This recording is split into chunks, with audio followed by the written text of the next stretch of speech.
Good evening, Rotorua. Tonight on City News, international women's rugby teams from Canada and Australia have been touring local hotspots with their New Zealand counterparts. The Rotary Club of Rotorua and Telecom Business Hub are hosting an evening with Helen Clark. And the Rotorua Boys High First 15 put their hand up as the best secondary school First 15 in the Bay of Plenty. Australia and Canada women's rugby teams, along with New Zealand's Black Ferns, spent time yesterday at Hell's Gate. The teams are competing in an international series being played throughout the Bay of Plenty. New Zealand opened on Sunday night against Australia, beating them 38-3. You must be pleased with that. Oh, very pleased. We came out, for first hitter, to come and beat the Australians and to come away with 38-3 win it's amazing.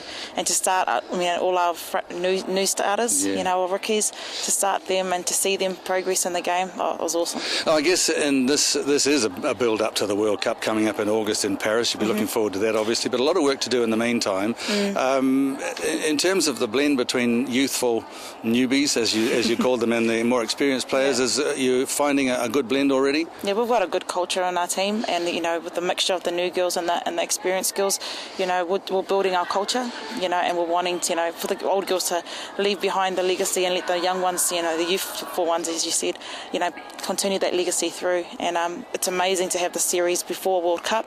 We've never had it before, and it's only going to make our team stronger. They say the more international competition you can get before a big event, the better. Yeah, absolutely. I mean, we've got the sevens, the routine has built all the other countries, the games, and so we don't know what their 15 is like. So to play against other countries and to know what they've got, leading up to World Cup, it's awesome. And we'll have more on that game coming up in sport later. Sunrise Rotary and Telecom Business Hub Rotorua have teamed up to bring former Prime Minister and current head of United Nations Development Programme to Rotorua. Rotarian Sue Gunn says the presentation's called An Evening with Helen Clark. And we're actually going to be setting up at the Civic Theatre as the lounge setting, which Mike Stein is going to set up for us. So it's going to be like you're sitting in her lounge and having an intimate conversation with her. So people, before they arrive, will have an opportunity to ask some questions, and they will be put to her. And so she's not going to be talking about, life behind the desk at her office in New York. She's going to be talking more about her experiences and dealing with poverty and inequality globally in some of these third world countries. Queen's birthday weekend saw the wedding industry on show with the Industry Awards and the Hitched Wedding Show both on here in the city. At Friday night's Wedding Industry Awards, the Daily Post Bride of the Year was announced. The winner of the Rotorua Daily Post Bride of the Year Competition 2014 is Justine McCleary.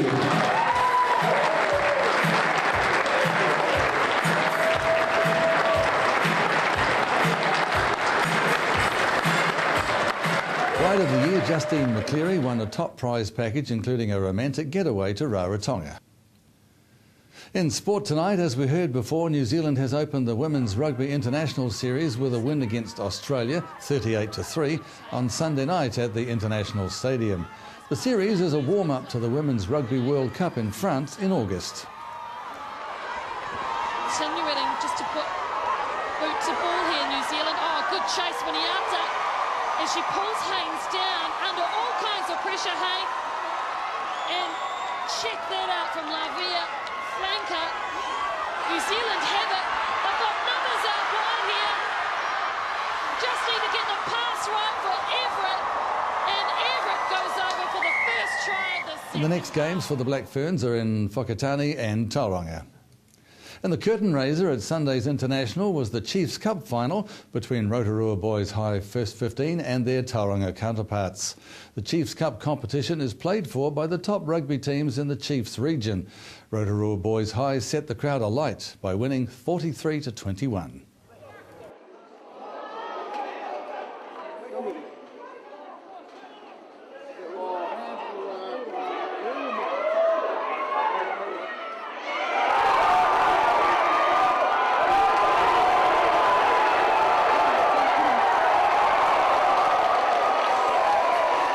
With me is high performance manager for the Chiefs franchise, Chris Tyndall, and we saw some great rugby out there tonight, didn't we? Yeah, we did. It was a real showcase for our best schoolboys in the region, which also tonight, well, this year was shown to be the best schoolboys in the Bay of Plenty. First 15 Rugby is a real platform for all New Zealand rugby, including our potential professional players. So we got together with our provinces three years ago and initiated this competition, which is workable together with the PU competitions. It runs for 4 weeks. We have 16 schools from across our 5 provinces, and next year we'll look to include Taranaki as well. And it's a really workable competition, and we have all our best schools involved, and it provides a selection ground also for these boys. The next step is we have a Chiefs Under-18 development camp, first week of the July school holidays, and that in turn flows on to New Zealand schools selection. To your weather update now. Tonight, fine spells, easterly breezes, an overnight low of a chilly 4. Tomorrow for Wednesday, fine with light winds, a high of 14 and a low of 2. Looking out to Thursday, continuing fine weather, so that's good news at least. Light winds, a high of 14 and a low of 4. And out on the lake, the marine forecast for Lake Rotorua for Wednesday, variable to 5 knots, waves less than half a metre, fine weather. And remember, for program listings and to upload your videos, check out our website, that's tvrotorua.co.nz. Or you can head to our Facebook page, that's TV Rotorua. Still to come tonight on City News, we have more on the Hitched Wedding Show. Kiri Danielle catches up with Monty Morrison and finds out about where he sees the relationship between Te Arawa and the council. And we catch up with some people from Z doing clean-up at the Salvation Army.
Well, the Rotorua Convention Centre here on our Queen's Birthday weekend has been absolutely, totally transformed, and Peter Duncan is here, and it's all your fault. It is my fault, indirectly, but yes, it is my fault. Absolutely. Peter is well known around Rotorua as the wedding guy, of course, but we've got an exhibition, it's the Wedding Expo, and it's called Hitched, appropriately. It is indeed. And definitely there are a lot of people getting hitched this year and next. Is that right? Definitely. Good to hear. On average in Rotorua, we would see typically around about 350 brides that are registered through the Rotorua District Court. So there are a great deal of people getting married. Sure. And the most important part of something like this, I guess, is to tell people what's available. You've left nothing out, really. There's the photographers, there's the wedding planners like yourself, there's travel for honeymoons and things like that. What's involved, just for the people at home, Peter, what's involved in putting an expo like this together? You've got to think of everything, really. Well, you do. I mean, typically for any bride and groom that are looking to get married, their big day involves a great many people, and that can range from anyone from graphic designers to design wedding stationery, right through to your entertainers, to the photographers, the florists, the typical run-of-the-mill things that you would see in an everyday wedding situation. So in that regard, we bring the very best of those people from the general Bay of Plenty area, and you'll see them here at the show today, as obviously you have already. And in that regard, it's really our pleasure to bring all of these people together in a collaboration to be able to have visitors come and see them for the first time, especially visitors that are enjoying Rotorua for the first time. Yeah, I'm just going to ask you, there's a lot of people walking around asking questions, but what are typical couples ask? What are the typical questions that couples ask these days in terms of a wedding in 2014? Very much so.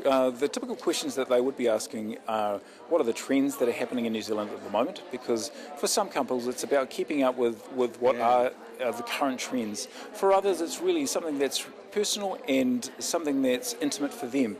So it may be a rustic theme or something that's a vintage style wedding. As such, they're looking for really specialist providers to be able to add to the essence of their special day. So, And I guess in some ways it's relative to budget too, isn't it? Oh, it is. Finances are a really big part of today's budget, especially for a bride and groom that are conscious that they're paying for it outside of the tradition where it used to be your parents that would either foot the bill or part of that bill. Now we're finding, typically in a 21st century wedding, that the couple themselves are taking up the bill and paying for those supplies.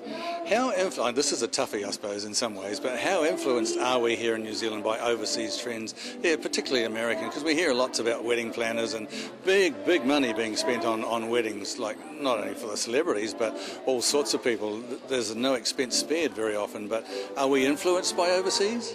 I think for the most part, we actually become the trendsetters because New Zealand has something very, very unique to offer in that we've got a lot of startup businesses that come up with a great idea, and so they launch into a business of their own and often are adding a new and unique touch to a wedding day.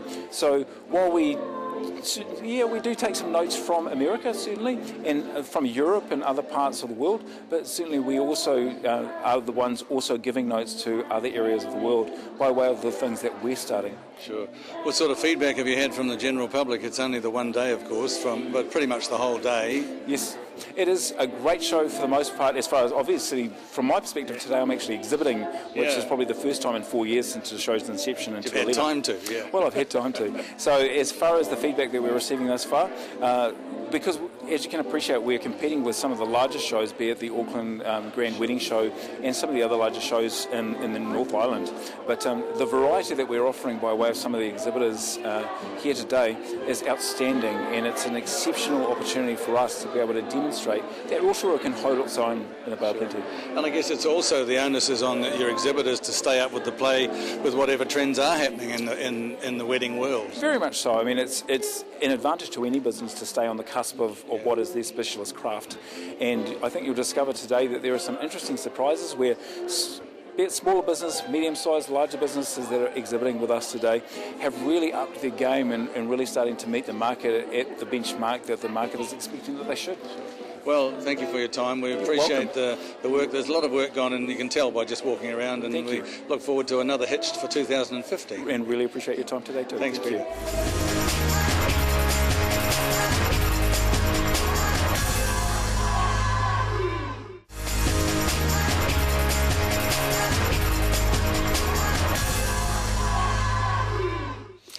Tēnā rā koutou katoa. We are down at Ohinemutu. We are in front of beautiful Tamate Kapua Marae, and I'm joined now by Monty Morrison. Kia ora, Monty. Tēnā koe, Kerry. Tēnā koe. Tēnā hoki koe. One of the issues that's arisen lately and is not going to go anywhere is the link between council and Te Arawa. What are your personal views with that relationship? Well, look, you're right. That's one of the things that's very current and in the media at the moment. Perhaps my view is simply that I think any group that's involved in consulting with the council need to have a voice. Clearly, there's a willingness from the current leadership in council and from the council itself to have a more meaningful dialogue with Te Arawa. And that's good. We have a proposal in front of us that's been shared both at council level and now with Te Arawa with the hui on Sunday. My view is that the process will certainly follow its way through. I think one of the things for us as a Te Arawa group is that many of our entities and our sub-tribes, Ngāti Whakaue, Ngāti Pakeao, and other commercial entities, Pukeroa, Whata, have relationships already with the council. And I think how they are going to amalgamate those is pretty much a key into one single voice. Mm-hmm. Notwithstanding those agreements already in place, my personal view, I think there's a lot of work for Te Arawa to do. There's a lot of things for us to do here as Ngāti Whakaue to think about, and I think in the end, I think there will be, I think a more meaningful, perhaps body or whatever it might be, so that council can have a dialogue with. I'm hopeful that certainly from the comments amongst the Kaumātua leadership groups where I'm in, that certainly the willingness and there's a genuine desire to find a better way to have a more genuine and more meaningful relationship with Council. Well, one of the drivers of that better, more meaningful relationship with Council is Merepeka Raukua Tate. And I see recently she's been quoted as saying that the council are far too stale, pale and male, which is, okay. That's Merepeka. Yeah. What do you think in terms of her role, and has she been effective, do you think, in creating a better bridge? Well, firstly, Merepeka is an accomplished woman. She has a very good understanding of relationships, not only at an iwi level, but at a national governance level. So I think for Merepeka, we really are grateful at our level to have her to be able to express our opinions and represent us on council.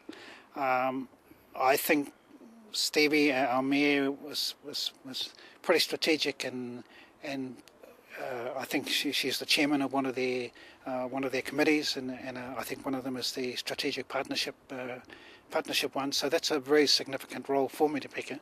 And really, if she is going to be a voice for us, it's really important that we support the views that Merepeka may express on our behalf. And I think getting those views together is, I think, the issue which I spoke of earlier. Well, one of the voices that has got together lately has been the voice of Te Arawa Iwi and Tūwharetoa as well at the recent Kapahaka regional competitions. You were one of the organisers of that. How did it go? Well, I think, you were there, of course. You were there as one of our MCs. Fantastic job too. The reaction, and you were there, as I say, was there was a wonderful atmosphere. That's been the number one feedback. The competition, I think, went as pretty much everyone expected, but certainly the atmosphere was something really special, and I think that was I think having a number of the koike groups and then the older Kaumātua and Kuia groups performing, and certainly without them performing, there would not be 6 groups from Te Arawa going to Ōtautahi next year. Now, things that are going to make a big impact in the future, what are they? Well, good question. I think for us in Rotorua, obviously the focus is on the agreement and the shape of what that might be in this new dialogue with Council.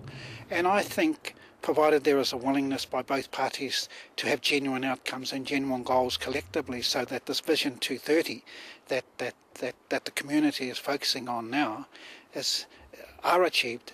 More particularly, I think us in Ngāti Whakaue, we're thinking about 15 years beyond that to 2045. So what is it that us as Ngāti Whakaue and Te Arawa leadership can provide for our young ones, for the generations to come, and what would they look like in 2045, let alone 2030. So I think that, lots of work to do, but there's always lots of work to do, and I think so long as we look forward to it with positively and with a genuine desire to work together, I think, the future's bright. Wonderful. Well, that's what we like to hear. Thank you so much. And the future is bright as that beautiful sun on a wonderful, crisp autumn's day. Thank you so much for your time. Kia ora.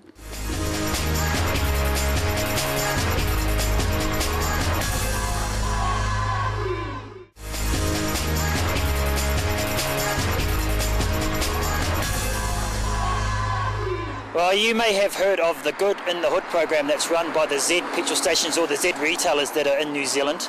And today some of their staff are in Rotorua doing various jobs for different charities around our city. Now, catching up with Glenn Carson, he is the Central North Island Regional Manager, and he'll explain more.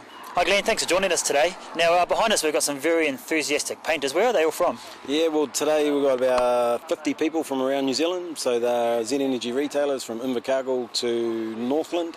We're in Rotorua for the last 3 days on a conference, and about 3 to 4 hours of every conference is put aside for doing Good in the Hood. So that's our Z Energy corporate initiative, which is just working in the community. So there's 12 of us here today helping out Salvation Army painting this fence.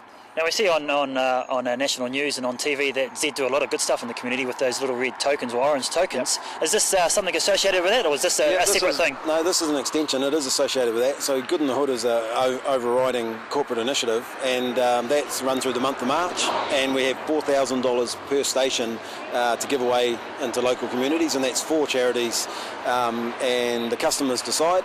Then we have another $1,000 at every station around Z, so that's roughly about another $220,000, and that's discretionary to go around the community and do all these other things, helping out charities. So this is phase 2 of Good in the Hood that we do every year. So there's $4,000 in March and another $1,000 every station and every community doing other stuff. Well, so that'll be quite a lot of money throughout the whole country. Have you got an idea about how much? It's about a $1.2 million commitment. So there's a bit of other stuff involved. There's a bit of background and there's a bit of work that goes into it at head office. So it's not just Z retailers. It's not just Z head office. It's our staff. It's sites. It's the whole Z network. We have commercial customers that get involved. We like to include them. We have every part of the business in Z has got that corporate ethos to do some good in the hood. Now, the guys here at the Salvation Army, they'll be very, very happy that you guys have been able to help them out. But why did you choose the Sallies? They've been a charity of mine before, so we helped 2 years ago at Fenton Street. They were involved. We have a working relationship with Amanda here at Salvation Army because of that. And last year at Christmas time, they had a robbery here, and it was quite unfortunate around food bank time, and people come and stole the food. We helped them out then, and that snowballed into something bigger and better for them. They got overwhelming support from the community, and this is just another extension. So this year, for example, Salvation Army wasn't one of the charities out of the Rotorua chosen charities, but we've still got other ways to help them, and this is getting this done to help them. Well, that's pretty amazing what you guys are doing in town now. Rotorua has a fantastic community spirit. There's lots of different businesses that are always donating time and materials and resources. Yep. Do you think, obviously that's part of your ethos at Z, but do you think the corporates sort of have a social responsibility to that sort of spirit as well? Yeah, no, absolutely we do, and that's a big part of what Z stand for, and part of their the marker that Z are putting in the ground is match us. Get out there and do it. So there's other oil companies, there's other energy companies, there's other power companies, whatever. They're all doing good things, but some aren't. So get on board. We're doing it. And here's the challenge. If we all did it, it's only this. For this example, it's half a day out of our time of the 3-day conference, and there's some fundraising involved in being here with these guys. So get out and do it. Again, you probably get a lot of communities jumping on board with you because we've got to keep that New Zealand clean, green image, don't we? Yeah, we do. But yeah, I mean, first and foremost with Good in the Hood, it's about the charities, it's about the communities we operate in. So yeah, we've got sustainability, it's really important, but the Good in the Hood is purely helping people. So when we go to people, it has to be about, they have to meet the criteria of people helping people. If they meet that criteria, then we should help them, because there's a lot of really, really good charities that don't get much help. And yeah, so we put the faith in them that they're helping people, so we'll help them. If they're in the communities, then we should help them, because our customers are that community. It's that simple. An example of great work business can do for groups in the community. If you have a news event TV Rotorua can support, call our office and talk with one of our friendly team on 0734 88 984, or of course you can email us at news@tvrotorua.co.nz. And if you missed anything in tonight's show, you can watch it again at tvrotorua.co.nz. Thanks for watching and having us at your place. From all the team here at City News, Pomalia.